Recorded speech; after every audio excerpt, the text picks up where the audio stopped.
मैंने एक सोहर गीत गा रही हूँ, अच्छा लगा लाइक सब्सक्राइब शेयर करना, कमेंट में बताना कैसा लगा। और गलती हो तो बताया करो कि हाँ गलती कर रही हूँ, हमको भी थोड़ा सा आगे बढ़ाइए। मचिया ही बैठल पियावा होत नायरज करई धान होया अरज करई हो। पियवा खिड़की पे आमा माला गाव हो बहुरा हम देखबो बहुरा हम देखबो।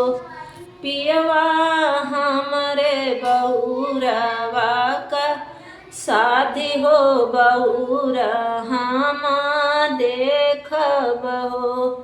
पियवा खिड़की पे बागियाला गाव हो बहुरा हम देखबो बहुरा हम देखबो। मोरी धनिया त मोरी राऊ ताइन हो त मोरी ठाकुराइन हो। रनिया तू तो बटू नान्हे कै बझनिया हो बहुर कैसे देखबू बहुर कैसे देखबू न हो। धाना तू तो बटू नान्हे कै बझनिया हो बहुर कैसे देखबू बहुर कैसे देखबू न हो।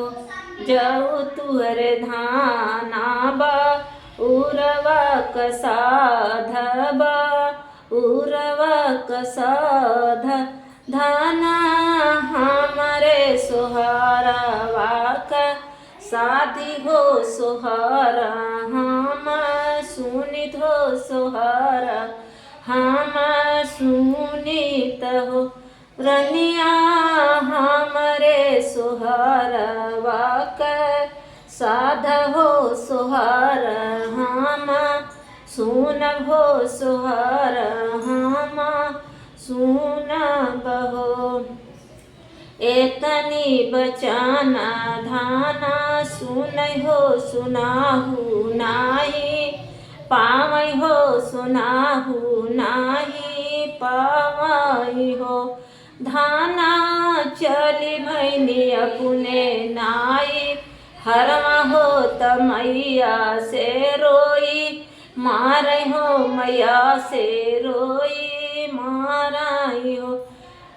अरे चली बहनी धाना नाई हरमा हो त मैया से रोई कहाँ हो मैया से रोई कहाँ हो। सासू बोलिया बोल मैया ना दबी रही बोल नीना ना दबी रही बोलनी मैया आपू प्रभु भी रहित बोल हो सहालो नाही जाला हो सहालो नाही जाला न हो। चुप रहे बेटी चुप रहो से चुप रहो।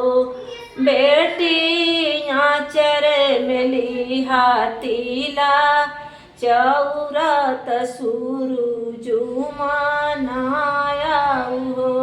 बेटी आचर मिली हाथीला चौरत सूरज मनाया हो।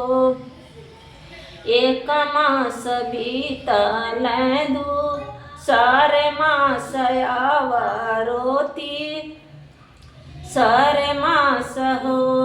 बहिनी तीसरे में होरी लाजा नाम ले लहो।